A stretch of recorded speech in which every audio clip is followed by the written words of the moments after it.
tu n'arrives pas à décoller dans ta vie spirituelle, tu n'arrives pas à décoller dans tes projets, ce matin, nous allons voir des conseils pratiques pour nous emmener à réussir dans nos projets.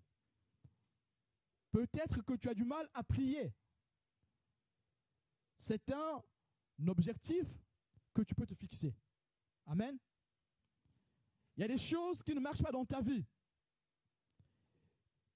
Tu peux te fixer des objectifs afin de réussir à résoudre tes problèmes. Amen. Celui qui marche avec le Seigneur doit savoir se fixer des objectifs. Si tu veux réussir dans tes projets, tu peux te fixer des objectifs. Tu n'arrives pas à prier, tu n'arrives pas à marcher dans une réelle vie d'obéissance, tu n'arrives pas à marcher dans une réelle vie de sacrifice, là aussi, tu peux te fixer des objectifs. Amen. Tu n'arrives pas à avancer dans le service, là aussi, tu peux te fixer des objectifs et arriver à les atteindre. Amen.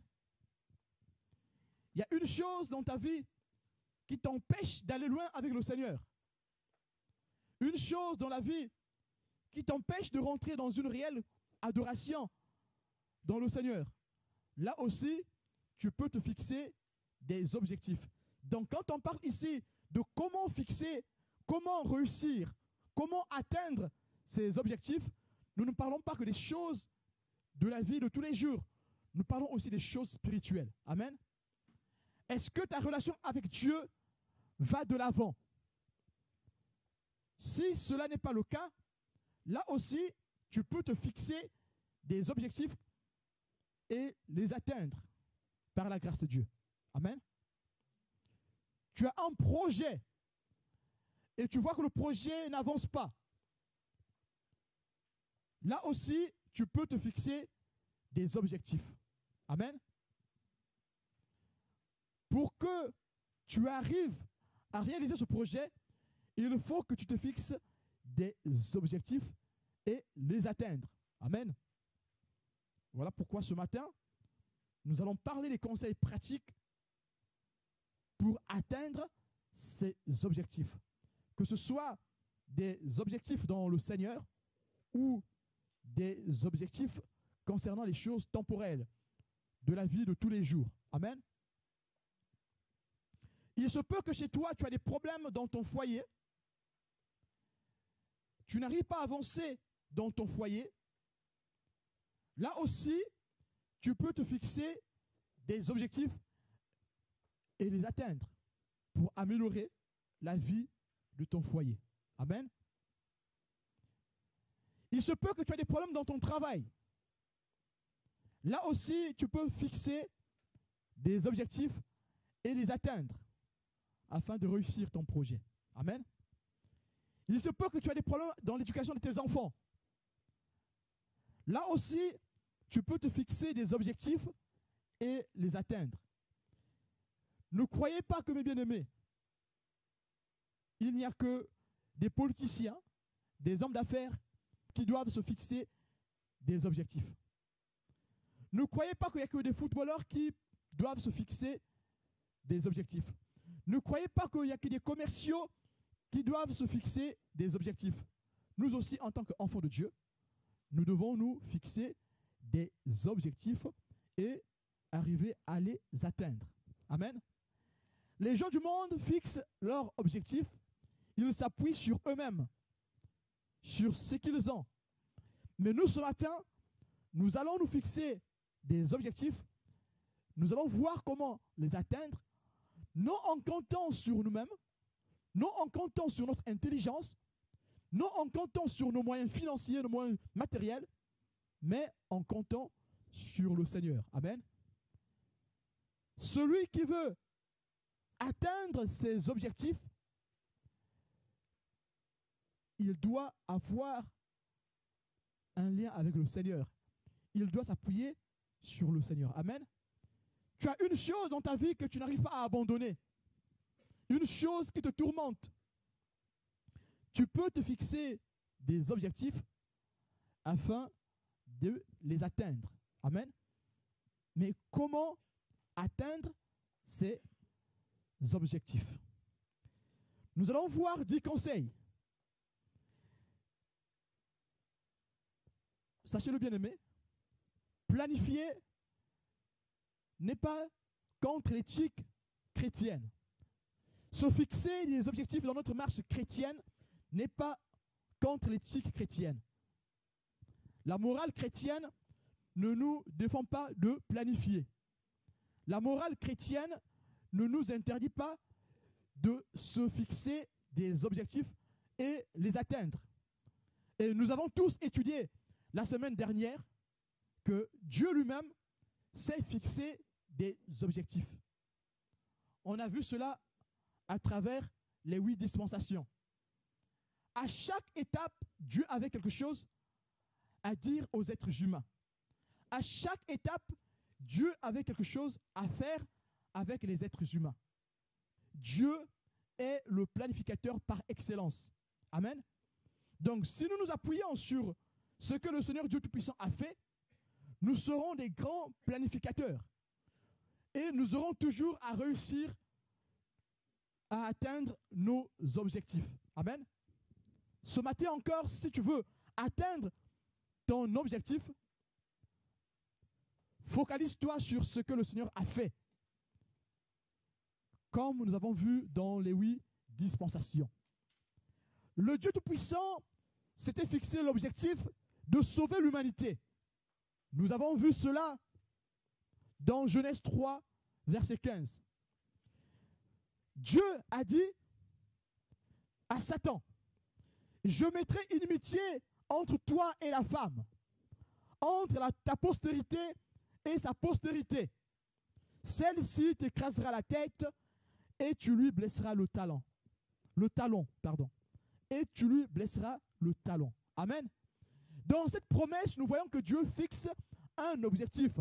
Ici, Dieu fixe un objectif principal. Amen.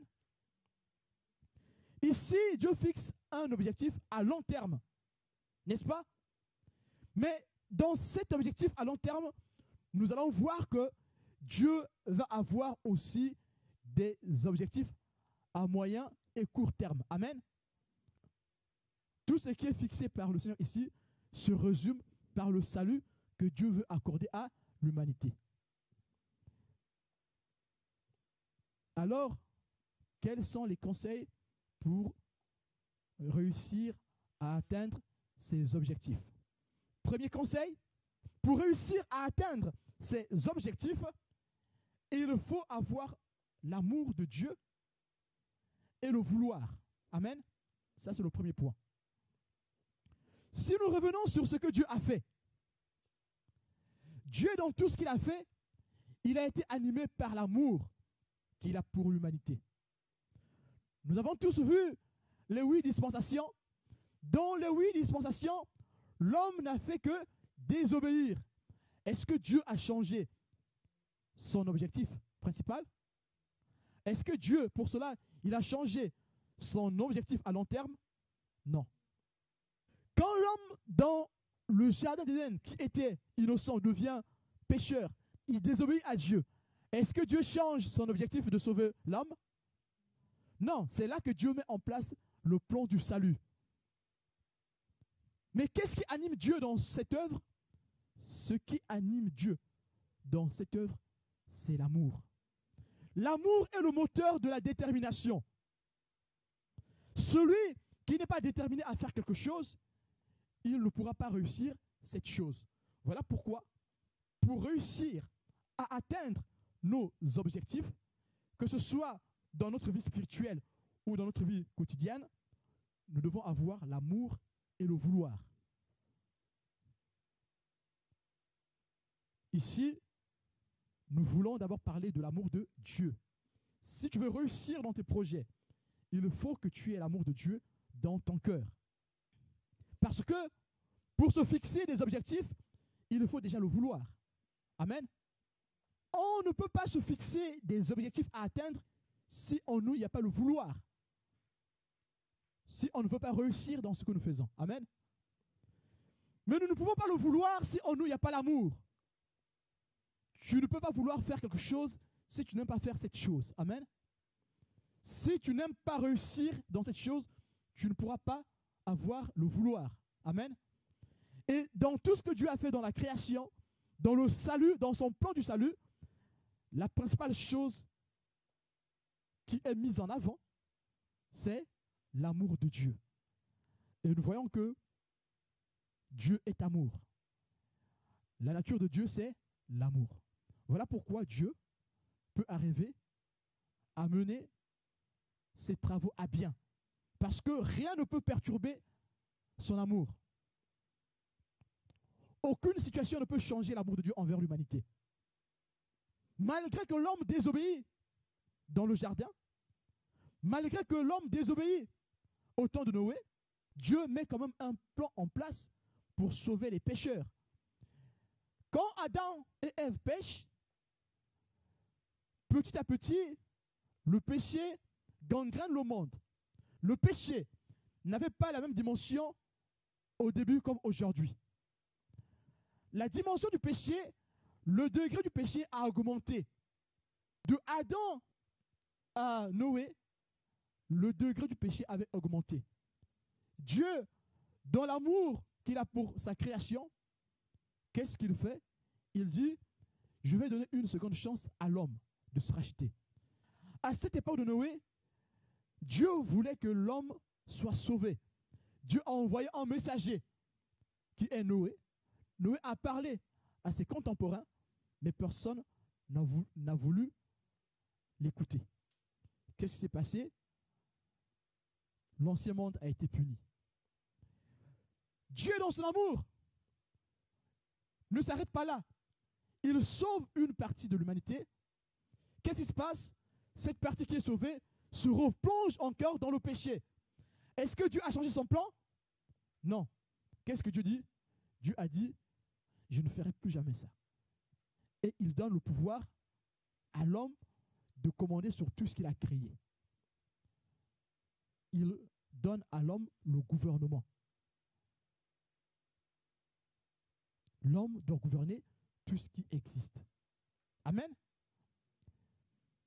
Mais malgré cela, l'homme a désobéi encore. L'homme s'est vautré encore pire encore qu'avant dans le péché. Mais Dieu n'a pas changé son plan. Son plan, c'est le salut de l'humanité. Et il a continué à atteindre ses objectifs qu'il avait fixés dès le départ. Tout ce qui va motiver Dieu dans ce qu'il fait, c'est l'amour. Dieu est amour. Lisons 1 Jean chapitre 4, verset 8. Celui qui n'aime pas n'a pas connu Dieu, car Dieu est amour. Celui qui n'aime pas son prochain. Amen. Celui qui n'aime pas son ennemi. Amen. Celui qui n'aime pas la personne qui le persécute n'a pas connu Dieu. Donc le vrai amour consiste à aimer nos ennemis. Le vrai amour ne consiste pas à aimer la personne qui me donne du pain tous les jours. Ça c'est facile. Même ceux qui n'ont pas connu Dieu aiment ceux qui leur font du bien, n'est-ce pas? Mais pour connaître Dieu, il faut aimer son ennemi. Si réellement l'amour de Dieu est rentré dans notre vie, nous devons aimer nos ennemis, ceux qui nous ont fait du mal. Nous devons les pardonner. C'est ce qui anime Dieu quand il met son plan en marche. Ce qui anime Dieu dans la réalisation de son plan, c'est l'amour. Dieu nous aime. Même quand on est méchant, Dieu nous aime. Il nous aime quand même. Même quand on désobéit, Dieu nous aime quand même. Vous savez combien de méchants sont en vie aujourd'hui? Plein de méchants, ils sont en vie. Dieu leur fait grâce. Dieu dit, je vous laisse encore le temps de vous repentir. Amen. l'amour de Dieu fait que aujourd'hui, nous sommes dans quelle dispensation aujourd'hui? C'est quelle dispensation? La grâce. Amen. Nous sommes dans la dispensation de la grâce. Et le mot grâce fait qu'aujourd'hui, nous puissions nous avancer de Dieu sans difficulté. Parce que Dieu s'est donné à la croix pour nous sauver tous, le méchant, le bon comme le moins bon. Amen. Celui qui n'aime pas n'a pas connu Dieu, car Dieu est amour. L'amour de Dieu n'a pas de limite. Rien ne peut changer l'amour de Dieu. Si nous voulons réussir nos projets, si nous voulons réussir nos objectifs, nous devons avoir l'amour de Dieu dans notre cœur. Si l'objectif de mon cœur, c'est de fuir le péché, alors, puisque j'ai l'amour de Dieu en moi, Dieu me donnera le vouloir et le faire pour que je réussisse sur cette voie. Amen. Est-ce que Dieu va donner le vouloir et le faire à celui qui ne demande pas son amour? Pour que le vouloir et le faire soient dans notre cœur, pour réaliser une chose avec Dieu, il faut d'abord que l'amour de Dieu soit dans notre cœur. Mais dites-moi, comment l'amour de Dieu est dans notre cœur si nous ne connaissons pas Dieu? Si nous ne connaissons pas Dieu, l'amour de Dieu ne peut pas être dans notre cœur. L'amour de Dieu ne peut pas venir dans notre cœur. Nous connaissons Dieu par le Fils. Amen. Le Fils s'est révélé par sa parole. Amen. Dieu révèle le Fils par la parole. Amen. Celui qui n'aime pas n'a pas connu Dieu. Ça veut dire que celui qui n'aime pas n'a pas l'amour de Dieu. Peu importe ce que l'homme t'a fait, peu importe ce que les humains t'ont fait, il faut que tu continues à les aimer et les pardonner. Voilà le secret. Parce que Dieu nous pardonne toujours, alors Dieu va au bout de son plan. Qui dit objectif, dit planification. Qui dit planification, dit mise en place d'un plan à exécuter. Amen. Donc Dieu met en place un plan qu'il doit exécuter. Pour que ce plan soit exécuté, il faut que Dieu soit amour. Donc Dieu est amour. Dieu n'a pas l'amour, mais Dieu est amour. Vous voyez la différence? Dieu, lui, il est amour. C'est sa nature, c'est son identité. L'identité de Dieu, c'est l'amour. Voilà pourquoi il envoie le Verbe qui se fait chair. Amen.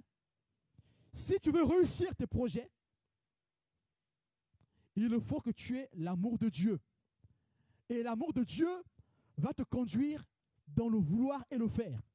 Car il est écrit dans Philippiens, chapitre 2, verset 13, « Car c'est Dieu qui produit en vous le vouloir et le faire, selon son bon plaisir. » Amen. Tu ne peux pas réaliser, tu ne peux pas atteindre tes objectifs si tu n'as pas la volonté de réussir à atteindre ces objectifs. Tu ne peux pas avoir la volonté de réussir une chose s'il n'y a pas l'amour pour cette chose que tu es en train de faire. Mais or que l'amour, c'est la nature de Dieu. Si nous connaissons Dieu, alors nous aurons l'amour de Dieu. Et Dieu, qui donne le vouloir et le faire selon son bon plaisir, nous donnera le vouloir et le faire. Amen.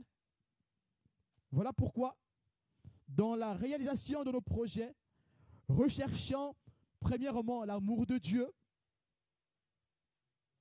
Si l'amour de Dieu est répandu dans nos cœurs, alors Dieu nous donnera le vouloir et le faire, la volonté d'aller au bout de nos objectifs.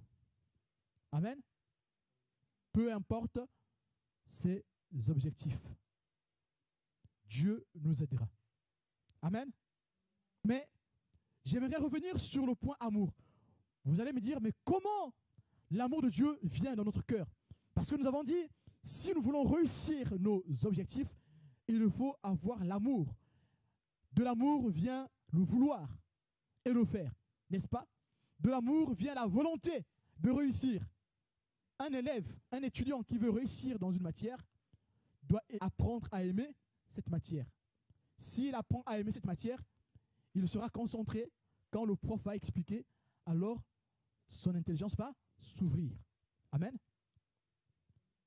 Donc nous, pour réussir nos projets, spirituels ou temporels, il faut que l'amour de Dieu vienne dans notre cœur. Mais comment l'amour de Dieu vient dans notre cœur? Comment nous faisons pour connaître Dieu? Romains 5, verset 5 dit, « Or, l'espérance ne trompe point, parce que l'amour de Dieu est répandu dans nos cœurs par le Saint-Esprit qui nous a été donné. » Mais comment le Saint-Esprit nous est donné? Parce qu'on a dit au départ, comment l'amour nous est donné. Romains 5, verset 5 nous dit, comment l'amour nous est donné. L'amour nous est donné par le Saint-Esprit qui vit dans notre cœur. Mais comment le Saint-Esprit vient habiter dans nos cœurs? Le Saint-Esprit vient habiter dans nos cœurs que quand nous obéissons à la parole de Dieu. Celui qui obéit à la parole de Dieu, le Saint-Esprit viendra habiter dans son cœur. Mais comment le Saint-Esprit vient habiter dans nos cœurs? Le Saint-Esprit vient habiter dans nos cœurs que si nous nous convertissons à Christ. Si nous recevons le Seigneur Jésus-Christ dans notre vie comme Seigneur et Sauveur, alors le Saint-Esprit viendra habiter dans notre cœur. Amen. Lisons 1 Jean, chapitre 1, verset 9. Il est écrit, « Si nous confessons nos péchés, il est fidèle et juste pour nous les pardonner et pour nous purifier de toute iniquité. » Amen. Celui qui a demandé pardon à Dieu de façon sincère, alors Dieu lui pardonne, Dieu le purifie. Et quand Dieu le purifie, qu'est-ce qui se passe? Le Saint-Esprit vient habiter en nous. Alors on appelle ça la régénération. Nous sommes une nouvelle créature. Dans l'église, il y a beaucoup de gens qui vont à l'église. Ça fait 20 ans qu'ils vont à l'église. Il n'a jamais été une nouvelle créature. Pourquoi? C'est parce qu'il n'a jamais fait cette démarche. Il n'a jamais confessé son péché de façon sincère. Il n'a jamais livré son cœur à Jésus de façon sincère. Confesser ici ne veut pas seulement dire que tu racontes ce que tu as fait il y a 10 000 ans, non. Confesser ici, c'est d'abord avoir la foi en Jésus-Christ. Tu as la foi en Jésus-Christ. Amen. Il faut que tu aies confiance en Jésus. Il faut que tu aies confiance que Jésus-Christ peut te pardonner. Amen. Si tu as confiance que Jésus peut te pardonner, peu importe ce que tu as fait, alors ta confession sera sincère. Et alors Dieu, qui est fidèle et juste, va te les pardonner. Et alors tu seras purifié. Et puisque tu es purifié, tu es le temple du Saint-Esprit. Amen. C'est comme ça qu'on devient le temple du Saint-Esprit. C'est comme ça que notre cœur devient l'habitation du Saint-Esprit. Donc, si nous voulons atteindre nos objectifs, nous devons premièrement rechercher l'amour de Dieu. Ça veut dire qu'au préalable, il faut que nous ayons fait la démarche de la conversion, de la repentance, du changement, la métanoïa. Amen. Où le Christ vient habiter en nous par son esprit. Et alors là, l'amour de Dieu vient rentrer dans notre cœur. Les gens qui te regardent doivent voir que tu as changé. Comment les gens le verront que tu as l'amour de Christ dans ton cœur? C'est par tes œuvres. Amen. Celui qui veut réussir dans ses projets, spirituels ou temporels, doit rechercher premièrement l'amour de Dieu. Et Dieu donnera le vouloir et le faire à cette personne pour réaliser ses projets. Amen. Si c'est pour faire une affaire, un commerce, ou monter une entreprise, il faut d'abord que l'amour de Dieu vienne habiter dans ton cœur. Puisque l'amour de Dieu est dans ton cœur, tu iras vers Dieu, tu lui soumettras le projet. Amen. Et puisque tu as soumis le projet à Dieu, Dieu t'ouvre l'intelligence, tu peux te fixer des objectifs. Et Dieu te donnera la motivation, le vouloir pour faire ce projet. Amen. Parce que, bien-aimé, pour se fixer des objectifs, il faut beaucoup d'assurance. Il faut la foi. Il faut beaucoup de détermination. Dieu donne le vouloir et le faire.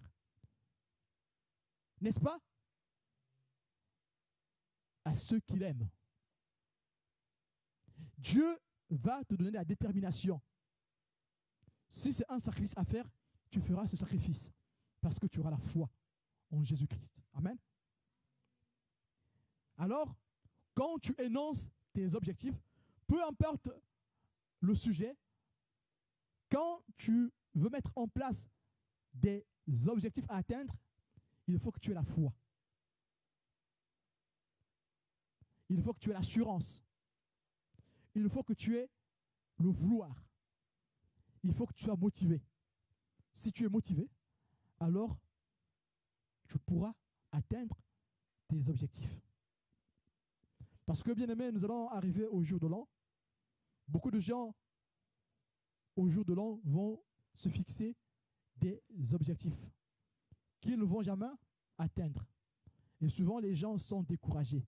Ils se disent, à quoi bon me fixer des objectifs, puisque d'habitude, quand je fixe, je n'arrive pas à les atteindre. Les gens n'arrivent pas à atteindre leurs objectifs, c'est parce qu'il n'y a pas l'amour dans leur cœur. C'est parce qu'il n'y a pas le vouloir, il n'y a pas la volonté, il n'y a pas la détermination. C'est parce que quand ils se fixent des objectifs, ils ne sont pas déterminés. C'est parce que quand ils se fixent des objectifs, ils n'ont pas la volonté. C'est parce que quand ils se fixent des objectifs, ils le font à la hâte. On ne se fixe pas des objectifs sous pression. Quand on se fixe des objectifs, il faut être serein, calme. Amen. Et là, nous pourrons les atteindre. Tu peux te fixer des objectifs pour que ta vie change. Si ta vie n'est pas bonne aujourd'hui, tu peux te fixer des objectifs pour que ta vie change. Mais tu dois aimer faire cette réalisation. Il faut que tu aimes ce projet. Pour la vie de la foi, il faut aimer Dieu. Si tu n'aimes pas Dieu, tu ne pourras pas te réaliser dans le Seigneur. Pour celui qui n'aime pas prier, s'il veut se fixer des objectifs dans la prière, il faut qu'il aime d'abord Dieu. S'il aime Dieu, Dieu lui donnera la volonté d'obéir afin de réaliser ce qu'il a promis réaliser. Même quand ça sera difficile, il ne va pas lâcher prise. Mais celui qui n'a pas l'amour de Dieu, quand ça va se compliquer, il va s'arrêter dans son projet. Deuxième point, c'est focaliser ses actions. Celui qui veut réussir à atteindre ses objectifs, il doit focaliser ses actions. Amen. Tu ne peux pas t'éparpiller. Tu veux faire un peu là, un peu ici, tu ne pourras pas réussir. Tu as plusieurs objectifs à atteindre. Il faut que tu te concentres. Il faut que tu concentres tes actions. Focaliser, c'est concentrer. Il faut que tu aies des actions où tu te concentres. Amen. Si j'ai cette année 10 objectifs à atteindre, il faut que je me focalise sur les plus importants d'abord. Amen. Comment nous pouvons nous focaliser sur les objectifs les plus importants? C'est par la planification. Il faut que je planifie. Si je planifie ce que je veux faire, planifier c'est quoi? C'est je mets dans l'ordre ce que je veux faire. Amen. Par exemple, je veux lire la Bible en 365 jours. Qu'est-ce que je fais? Je planifie. Bien-aimé, si je me dis, bon, maintenant, je veux lire la Bible en 365 jours, je prends ma Bible, je commence à l'ouvrir. Le premier jour, je lis 2 versets. Le troisième jour, je lis 3 versets. Ça ne marchera pas. Amen. Il faut qu'au préalable, que je m'asseye, je vois cette Bible compte comme le livre. Le premier livre compte comme le verset. Je me dis, bon, est-ce qu'il faut que je commence par le Nouveau Testament ou par l'Ancien Testament? Pourquoi je commence par l'Ancien Testament? Pourquoi je commence par le Nouveau Testament? Donc, je planifie. Je dis, bon, la Genèse a tant de chapitres, je vais lire par jour 2 chapitres. Et donc, dans 6 jours, je pourrais finir tout le livre. Amen. Je me fixe des objectifs. Puisque je me suis fixé des objectifs, et en 6 jours, je lirai le livre de Genèse. Mais si je le fais sans planifier, je ne pourrai pas réussir. Donc, la planification nous permet de concentrer nos actions. Alors, on ne pourra pas s'éparpiller. Amen. Et cette chose doit s'appliquer dans notre vie spirituelle. Dans ta vie spirituelle, si tu veux réussir, il faut que tu apprennes à planifier. La planification a une très grande importance dans notre éducation spirituelle. La planification nous fait rentrer dans les habitudes. Celui qui planifie aura des habitudes. Amen. Celui qui planifie prier 3 fois par jour, il aura des habitudes. Même quand il sera fatigué, puisque cette planification, ça fait longtemps qu'il est dedans, il va prier.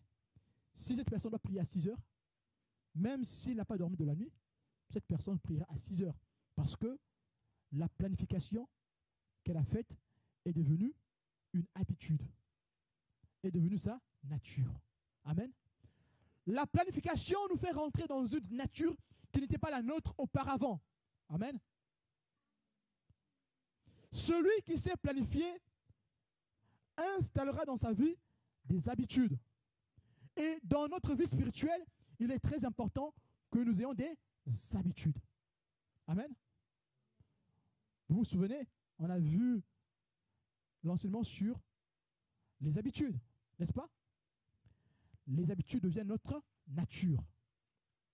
Donc, celui qui sait planifier aura des habitudes. Et dans le Seigneur, cette personne va exceller.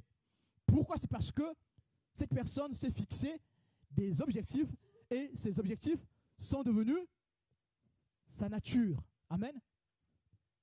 Donc, le deuxième point, c'est focaliser ou concentrer ses actions. Bien-aimés, si nous avons bien planifié nos actions, si nous avons réalisé une bonne planification de nos actions, nous pourrons identifier facilement les actions les plus simples et commencer par elles. Amen. Nous avons dit au départ que pour réaliser ces objectifs, il faut concentrer ses actions. Et pour arriver à concentrer ses actions, c'est-à-dire pour arriver à savoir des actions qui sont les plus importantes à mener, il faut planifier, n'est-ce pas? Et quand nous planifions, nous saurons ce qui est primordial à faire. Amen. Et quand nous avons ce qui est primordial à faire, alors nous saurons, parmi les actions les plus importantes, nous saurons identifier les actions les plus simples à faire pour commencer. Amen. Prenons l'exemple de l'haltérophilie. Celui qui fait l'haltérophilie, il ne commence pas par soulever 100 tonnes. Amen. Il commence par soulever des kilos. Il va commencer par soulever 10 kilos, 20 kilos, 30 kilos, 40 kilos, 50 kilos, 100, 200, 500 kilos, jusqu'à 1 tonne. Amen. Donc, quand nous nous fixons des objectifs, il faut qu'on les planifie. Et quand nous planifions, nous devons identifier les actions les plus importantes à mener. Et quand nous avons identifié les actions les plus importantes à mener, nous devons commencer par les plus simples. Si je réussis une action simple, j'aurai la volonté de continuer à une autre action, n'est-ce pas? Si je commence par une action difficile et que je n'arrive pas à la terminer, est-ce que j'aurai la force de commencer une nouvelle action? Non. Prenons l'exemple de ceux qui veulent se fixer des objectifs dans la prière. Qu'est-ce que ce dernier fait? Il commence par dire que je vais prier aujourd'hui toute la journée. Déjà, tu n'aimes pas prier. Mais dans tes objectifs, tu dis, je vais commencer à prier toute une journée. Est-ce qu'il pourra prier toute une journée? Non. Il doit commencer par quoi? Prier 5 minutes. Je n'aime pas prier. Comment veux-tu que je puisse commencer par prier toute une journée? Non, je ne pourrai pas réussir. Comme je n'aime pas prier, pour que la prière devienne au moins une attitude, il faut que je planifie mes actions. Seigneur, donne-moi la force dans la prière. J'aimerais te prier tout le temps, Seigneur. Qu'est-ce que je dois faire? Je dois commencer par dire merci, Seigneur. Mais toi, tu n'aimes pas prier. Et tu planifies tes actions, tu veux commencer par chasser les démons. Tu veux commencer par aller guérir les malades. Mais tu n'auras pas le temps, tu ne pourras pas réussir parce que tu seras confronté par le non-exaucement. Tu vas continuer la prière? Tu vas continuer? Non. Bien-aimé, en ce qui concerne la prière, si tu n'aimes pas prier, la meilleure planification, c'est de commencer par les actions de grâce. Amen. Dites-moi, la meilleure façon de voir l'amour de Dieu, c'est reconnaître ce qu'il est, ce qu'il fait pour nous. Amen. Si nous commençons par chercher le miracle, nous serons dessus.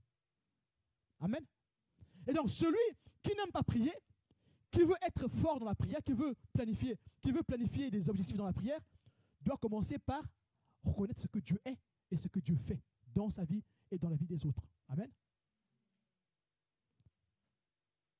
Alors, je m'attends à rien d'autre que Dieu écoute mes actions de grâce. Mais moi, je n'ai pas prié, puis je vais commencer à demander, Seigneur, donne-moi le pain, Seigneur, donne-moi une voiture, donne-moi un avion, donne-moi. Tu n'auras pas l'avion. Qu'est-ce que tu feras? Tu vas dire, oh, Dieu n'écoute jamais. Donc, ça ne sert à rien que je prie. J'irai à l'église, mais je ne prierai pas chez moi. Parce que ça ne sert à rien, Dieu n'écoute pas. Parce que moi, j'ai demandé un avion, il n'a jamais donné. Il donne le vouloir et le faire selon son bon plaisir. Troisième point, c'est se fixer des objectifs à moyen et court terme. Nous avons vu avec le Seigneur Dieu Tout-Puissant, quand il met en place le plan du salut, il dit, dans Genèse 3, verset 15, « Je mettrai une amitié entre toi et la femme, entre ta postérité et sa postérité. Celle-ci t'écrasera la tête et tu lui briseras le talon. » Amen. Ça, on appelle ça un objectif à long terme, n'est-ce pas? Et si nous revenons sur les 8 dispensations, nous pourrons identifier des objectifs à moyen terme. Amen. Je vous prends un exemple. Il y a un objectif à moyen terme, c'est la loi. La loi que Dieu donne à l'homme est un objectif à moyen terme, n'est-ce pas? Parce que Dieu sait que la loi est sainte, tellement sainte que l'homme n'a pas la force d'obéir à la loi à 100%. Amen. Donc, cet objectif à moyen terme permet à l'homme de comprendre sa situation afin qu'il accepte la grâce. Amen. La 5e dispensation, c'est le temps de la loi. La 6e dispensation, c'est le temps de la grâce. Amen. Mais nous ne pouvons pas comprendre la grâce si on n'a pas compris la loi. Amen. Comprendre la loi, c'est savoir que je suis faible. Je ne peux pas supporter la loi. La nature de l'homme ne permet pas à l'homme de supporter la loi. Amen. La nature pécheresse de l'homme ne permet pas à l'homme de supporter la sainteté de la loi. Amen. Alors si je comprends que ma nature ne peut pas m'emmener à supporter la loi, qu'est-ce que je fais? Je fais recours à la 6e dispensation. Je fais recours à la grâce. Amen. Retenez-les, bien-aimés. Ceux qui ont accepté le Christ dans leur vie comme Seigneur et Sauveur, ce sont ceux-là qui ont compris leurs limites. Leurs limites, c'est qu'ils sont faibles, qu'ils ne peuvent rien sans la grâce. Voilà pourquoi ils seront emmenés à demander pardon. Voilà pourquoi ils ne seront jamais arrogants, orgueilleux, égocentriques. Ils auront à chercher l'amour de Dieu et ils aimeront leurs ennemis. Et ils aimeront ceux qui les détestent. Et ils ne rendront pas le mal pour le mal. Parce qu'ils ont compris leurs limites. Ils savent qu'eux-mêmes, ils sont méchants. Mais s'ils peuvent marcher dans la justice, c'est juste par grâce. Il n'y a pas de mérite. Amen. Nous voyons qu'ici, Dieu, le Seigneur Tout-Puissant, s'est fixé des objectifs à moyen terme. Amen. Mais dans les objectifs à moyen terme, on peut se fixer aussi des objectifs à court terme. C'est comme si j'ai un carré, mais dans ce carré, je sors plusieurs petits carrés jusqu'à former des étages. Amen. C'est comme ça que nous devons planifier.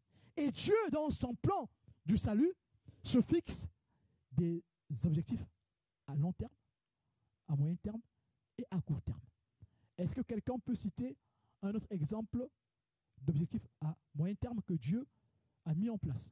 Pendant une période, Dieu donne des promesses, n'est-ce pas? Dieu donne des promesses jusqu'à ce que ces promesses vont se réaliser. Lisons les promesses que Dieu fait dans Ésaïe 7, verset 14. Il est écrit: c'est pourquoi le Seigneur lui-même vous donnera un signe. Voici, la jeune fille deviendra enceinte, elle enfantera un fils, et elle lui donnera le nom d'Emmanuel. Amen. Emmanuel, Dieu parmi les hommes. Dieu vient sauver l'humain. Amen. Cet objectif a été atteint, accompli. Amen.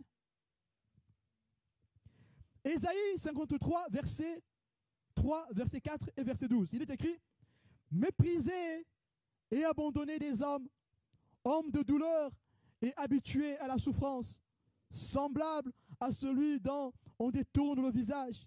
Nous l'avons dédaigné, nous n'avons fait de lui aucun cas. Cependant, ce sont nos souffrances qu'il a portées.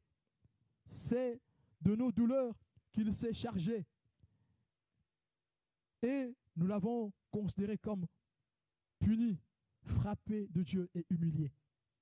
C'est pourquoi je lui donnerai sa part avec les grands. Il partagera le butin avec les puissants, parce qu'il s'est livré lui-même à la mort et qu'il a été mis au nombre des malfaiteurs, parce qu'il a porté les péchés de beaucoup d'hommes et qu'il a intercédé pour les coupables. Amen. Objectif à moyen terme. Le Christ a réalisé cela. Dieu, dans son plan, s'est fixé des objectifs à long terme, moyen terme et à court terme. Et vous avez la réalisation de la promesse dans Luc chapitre 1, verset 31, verset 32, verset 33, 34, 35 et verset 76. Il est écrit: et voici, tu deviendras enceinte et tu enfanteras un fils et tu lui donneras le nom de Jésus. Il sera grand et sera appelé fils du Très-Haut. Et le Seigneur Dieu lui donnera le trône de David, son père. Il régnera sur la maison de Jacob éternellement, et son règne n'aura point de fin. Marie dit à l'ange: comment cela se fera-t-il, puisque je ne connais point d'homme? L'ange lui répondit, le Saint-Esprit viendra sur toi et la puissance du Très-Haut te couvrira de son ombre. C'est pourquoi le saint enfant qui naîtra de toi sera appelé Fils de Dieu. 76. Et toi, petit enfant, tu seras appelé prophète du Très-Haut, car tu marcheras devant la face du Seigneur pour préparer ses voies. Amen. Là, on parle de quelqu'un d'autre, de Jean-Baptiste. Amen. Donc nous voyons ici l'accomplissement des objectifs. Qui peut citer un autre exemple d'objectif à moyen terme? Dieu dit à Abraham, je te donnerai Canaan. C'est pour quel but? Pour le but du salut de l'humanité. Dieu choisit un homme pour sauver l'humanité. Dieu choisit une famille pour sauver l'humanité. Ça, c'est un objectif à moyen terme. Qui peut citer un objectif à court terme? Dieu dit à Abraham, va, pars d'ici. Amen. Si Abraham n'est pas parti du pays de son père, il ne serait pas le père Abraham, n'est-ce pas? Là, Dieu fixe à Abraham un objectif à court terme.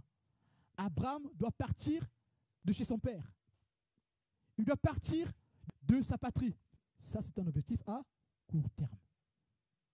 Si Abraham avait refusé l'ordre de Dieu, est-ce que Abraham allait faire la rencontre de Dieu? Non. Il fallait qu'Abraham parte. Mais nous aussi, quand Dieu nous fixe des objectifs à court terme, nous les refusons. Dieu te dit, ça ne fait plus, mais fais ceci. Mais or que nous ne savons pas que si nous faisons comme Dieu dit, il y a peut-être une bénédiction à l'autre bout. Le troisième point, le troisième conseil pour atteindre ces objectifs, c'est de se fixer des objectifs à long terme, à moyen terme et à court terme. Amen. Nous avons pris dernièrement un exemple pour celui qui veut perdre 20 kilos. Qu'est-ce qu'il fait pour perdre 20 kilos? S'il dit, dans un mois, il faut que je perde 20 kilos. Mais s'il ne planifie pas, il ne pourra jamais perdre les 20 kilos. Il faut qu'il planifie comment il fera pour perdre les 20 kilos. Alors, qu'est-ce qu'il fera? Comme je dois perdre 20 kilos dans un mois compte 4 semaines. Alors, pour perdre 20 kilos en un mois, il faut que je perde 5 kilos par semaine. Amen. Donc, il a planifié. Je dois perdre 5 kilos par semaine. Amen. Et donc, il peut visualiser son objectif. Amen. Et nous voyons que dans ce cas-ci, celui qui veut perdre 20 kilos, il divise son objectif à long terme en 4 petits objectifs qui sont appelés soit des objectifs à court terme, à moyen terme et à long terme. À long terme, c'est un mois. À court terme, c'est une semaine. À moyen terme, c'est dans 2 semaines. Amen. Dans 2 semaines, je devrais perdre 10 kilos. Dans une semaine, il faut que je perde 5 kilos. Donc, à court terme, il faut qu'il perde 5 kilos dans une semaine. À moyen terme, il faut qu'il perde 10 kilos dans 2 semaines. Et à long terme, il faut qu'il perde 20 kilos dans 4 semaines. Amen. Diviser notre objectif en plusieurs petits objectifs permet de rendre l'objectif pressant et plus réalisable à nos yeux. Amen. Et là, en faisant cela, qu'est-ce qu'on fait? On va minimiser le risque d'oublier d'atteindre notre objectif. Parce que, puisque nous avons beaucoup de choses à faire dans la vie, si on n'a pas planifié, on peut oublier qu'on avait des objectifs à atteindre. Amen. Mais si on s'est fixé des objectifs à court terme, nous ne pourrons pas les oublier. Si je me dis que je vais lire la Bible en 365 jours, sans pourtant planifier, le jour où je vais sauter de lire un livre, je ne pourrai pas me rappeler. Je dirais, j'ai encore 365 jours. Je lirai 10 livres le dernier jour. Amen. Mais quand le jour-là arrivera, on n'aura pas assez de temps pour lire 10 livres. On aura échoué, n'est-ce pas? Et on va se morfondre. Quand on se fixe des objectifs, il faut éviter cela. Voilà pourquoi il faut se donner tous les moyens. Parce que si on ne réussit pas, on va se morfondre. On sera dans l'angoisse. Or que l'angoisse est l'ennemi de la santé. L'angoisse est l'ennemi de l'esprit. L'angoisse est l'ennemi de notre psychique. Ça peut nous entraîner dans la déprime, voire la dépression. Pourquoi? C'est parce qu'on n'a pas réussi nos objectifs. Le but, c'est de ne pas s'angoisser quand on se fixe des objectifs. Le but, c'est de les réussir. Le but, c'est d'être dans la joie dans ce que nous voulons faire. Amen. En éliminant notre premier objectif à quelques semaines, pour commencer, nous avons beaucoup plus de chances de l'atteindre. Amen.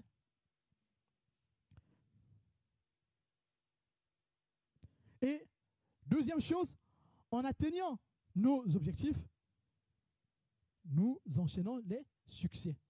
L'être humain aime des succès. Amen. Quand tu réussis, tu seras motivé à continuer, n'est-ce pas? Si tu ne réussis pas, tu seras démotivé. Voilà pourquoi c'est important de se fixer des objectifs à court terme afin qu'on soit motivé. Celui qui veut perdre 20 kilos, si en une semaine, il réussit à perdre 5 kilos, il sera content pour continuer. Et il n'aura plus du mal à faire des sacrifices. S'il fallait diviser son repas par 2 pour perdre du kilo, il n'aura plus mal au cœur pour diviser son plat par 2. Puisqu'il a vu le résultat qui a été palpable. Il a perdu 5 kilos.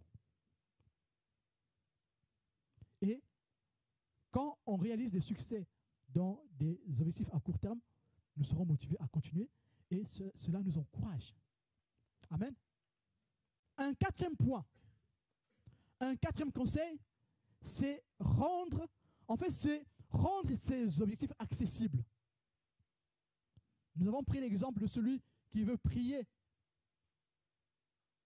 celui qui a des problèmes dans la prière. Il faut qu'il rende son objectif accessible. Il va se dire, si j'arrive déjà à prier 5 minutes, c'est déjà une bonne chose. N'est-ce pas? Il ne met pas la barre très haute. Il se dit, si par jour, si cette semaine, par jour, j'arrive déjà à prier 5 minutes, c'est une très bonne chose. Parce qu'avant, il ne priait jamais. Mais là, il se dit, si j'arrive à prier 5 minutes par jour, ça serait déjà une bonne chose. Amen. Mais or que, en priant 5 minutes, cela va l'emmener à prier 10 minutes, 15, 20 minutes, 30 minutes, 1 heure, et tout le temps. Amen.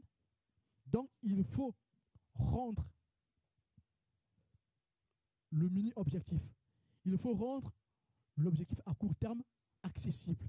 Amen. Mais aussi, il faut, dans cette démarche, il faut aussi qu'il y ait une récompense, n'est-ce pas? Dieu récompense ceux qui l'aiment, n'est-ce pas? Et quand tu arrives à réaliser un objectif, il faut penser, il faut reconnaître les victoires que tu as eues dans ta vie. Et nous, les chrétiens, comment nous reconnaissons les victoires? C'est par des actions de grâce, n'est-ce pas? Je rends grâce à Dieu. Seigneur, merci parce que j'ai pu prier pendant 5 minutes. D'habitude, je ne priais pas. Je reconnais ma faiblesse et alors je peux avancer. Seigneur, d'habitude, j'avais du mal à prier, mais maintenant, je peux prendre 5 minutes pour prier. Seigneur, merci. Avant, j'avais que des occupations. Avant, je ne pouvais pas prendre 5 minutes pour prier Dieu. Mais maintenant, Seigneur, je peux prendre 5 minutes. Seigneur, merci. En disant merci à Dieu, tu es en train de te réjouir dans le Seigneur, n'est-ce pas? Pour celui qui doit perdre 20 kilos, et qui, la première semaine, a réussi à perdre 5 kilos, il doit prendre un moment de recul pour réaliser ce qui s'est passé. Et dans ce moment de recul, il peut se récompenser quelque chose. Par exemple, si, par exemple, il ne prenait plus le dessert, il peut prendre un petit dessert que ce jour-là. Je ne sais pas si c'est le fondant au chocolat. Il peut se permettre un fondant au chocolat ce jour-là. Ça, c'est humainement parlant. Il peut se permettre un fondant au chocolat. Tout en sachant que demain, il faut poursuivre avec mes objectifs. Amen. Mais pour nous, dans le Seigneur, qu'est-ce qu'on fera? On rendra grâce à Dieu. Seigneur, j'étais addict à telle chose. Ça fait 1 mois que je n'ai pas fait cette chose-là. Seigneur, merci de tout cœur. Oui, il peut aussi se donner une récompense. Non seulement qu'il a remercié Dieu, il peut apporter une offrande à Dieu. Seigneur, merci pour ce que tu m'as fait. Je te fais telle offrande. Il peut aussi inviter ses amis pour aller manger au restaurant, hein, comme a fait notre frère. Il a reconnu ce que Dieu a fait dans sa vie. Il a reconnu le travail que Dieu fait dans sa vie. Et aussi autour de ses bien-aimés. Qu'est-ce qu'il a fait? Il nous a invités au restaurant. Amen. Il a atteint un objectif. Que le Seigneur permette qu'il continue à atteindre ses objectifs. Amen. Et nous voyons cela. On atteint des objectifs et il faut qu'on reconnaisse ce qui a été fait. On reconnaît que c'est Dieu qui est l'auteur. Voilà pourquoi on lui rend d'abord grâce. Et après, on peut aussi remercier les êtres humains qui nous ont accompagnés. Ne banalisons pas les choses qui sont terrestres. Amen. Celui qui néglige les choses qui sont terrestres, il ne pourra pas réussir dans les choses spirituelles. Amen. Il faut prendre en compte ce que Dieu a créé. Amen. Il est beaucoup plus facile d'accomplir de nombreux objectifs plus petits qui constituent un objectif important, plutôt que de s'attaquer au gros objectif d'un seul coup. Amen. Alors, 5e point, 5e conseil, ça ressemble un peu au 4e conseil. Récompensez-vous tout au long du chemin. À chaque fin d'un court objectif, il faut te récompenser. Quand je dis te récompenser, reconnaître ce qui s'est passé. Alors, si tu reconnais ce qui s'est passé, à qui, premièrement, tu adresseras les merci? C'est au Créateur, n'est-ce pas? Tu diras merci Seigneur, parce que j'ai pu prier pendant 5 minutes toute cette semaine. Et je suis passé à 10. Merci Seigneur. Alors, je pourrais aussi dire merci aux hommes, n'est-ce pas? Mais comme je peux dire merci aux hommes, mais moi, je suis un homme, non? Je suis un être humain, n'est-ce pas? Donc, je pourrais aussi me récompenser, donc passer du moment avec les autres pour dire merci à Dieu. Donc, bien aimé, faire une action de grâce, c'est dire merci à Dieu. Si dans ce que Dieu a fait dans ma vie, je t'invite à manger un bout de pain, c'est à Dieu que je dis merci. Amen. Si je reconnais ce que Dieu a fait dans ma vie, par exemple, je ne étais fumeur, et tu as demandé à Dieu de te guérir de ça, parce qu'il y a des chrétiens qui viennent à l'église qui restent fumeurs. Et pour sortir de la cigarette, il faut vraiment un bon accompagnement. Un chrétien qui était dans cette situation et qui a fait 3 mois sans fumer, il dit merci à Dieu, mais en partageant ça avec les autres, il est en train de s'ouvrir à Dieu, il est en train de rendre grâce à Dieu pour ce que Dieu a fait. Il reconnaît les bienfaits de Dieu dans sa vie par rapport à ce que Dieu a fait pour lui. Alors, en faisant cela, il se donne plus de moyens pour aller de l'avant. Puisqu'il a invité des amis au restaurant pour aller manger, pour fêter cette victoire, c'est Dieu qui le remercie en cela. Bien aimé, une action de grâce qu'on fait, c'est à Dieu qu'on le fait, pas aux hommes. Si Dieu a fait dans ta vie et que tu veux partager cela avec les autres enfants de Dieu, c'est à Dieu que tu partages ça, ce n'est pas aux hommes. Amen. Il faut avoir dans la tête un esprit de récompense, de récompenser, d'action de grâce, rendre grâce à Dieu. Amen. N'attendons pas que tous nos projets réussissent pour rendre grâce à Dieu. Rendons grâce à Dieu au fur et à mesure qu'il agit dans notre vie. Amen. Si tu veux rendre grâce à Dieu quand tu seras au ciel, ça sera trop tard. Parce que le but final du salut de Dieu, c'est le salut éternel, n'est-ce pas? La vie éternelle. Mais il faut rendre grâce à Dieu maintenant. Petit à petit qu'on avance, on rend grâce à Dieu. Je pense qu'on va s'arrêter là aujourd'hui. Et la prochaine fois, on finira les autres objectifs. Amen. Nous allons prier le Seigneur.